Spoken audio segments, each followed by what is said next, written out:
This case study examines the history and plans involved in implementing the National Highway. It takes a look at the approaches in history and social context of how these events played out on the whole, and particularly in Cincinnati and the affected West End neighborhood and its residents. President Eisenhower proposed the idea of an interstate system of superhighways. The superhighway system would serve as a key ground transport of supplies for troop deployments in case of an emergency or foreign invasion. The National Highway would also facilitate both private and commercial transportation throughout North America. President Eisenhower signed the bill authorizing the interstate system in 1956.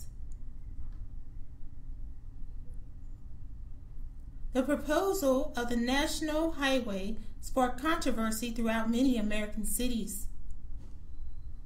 City leaders, urban planners, and road engineers seemed to be pitted against the opposition of residents, mainly African American residents of the inner city's ghettos.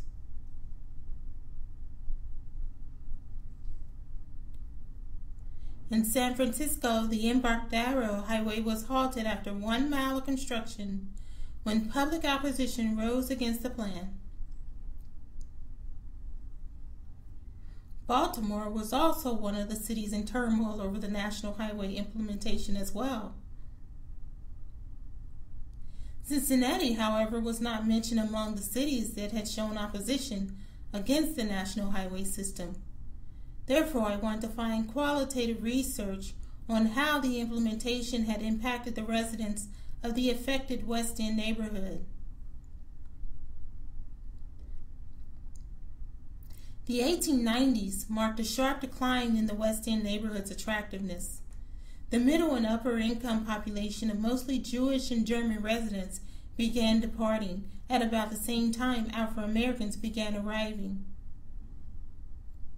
This change resulted in 85% of Cincinnati's Afro-American population occupying the West End neighborhood.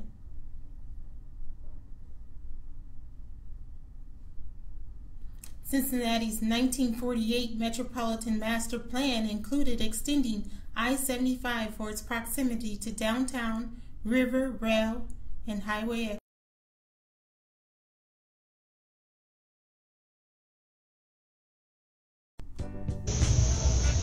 This case study examines the history and plans involved in implementing the National Highway. It takes a look at the approaches in history and social context of how these events played out on the whole, and particularly in Cincinnati and the affected West End neighborhood and its residents.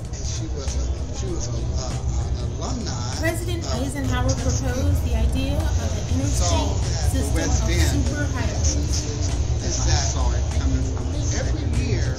superhighway system would serve as a key ground transport of supplies for troop deployments in case of an emergency or foreign invasion. 38% of them graduated.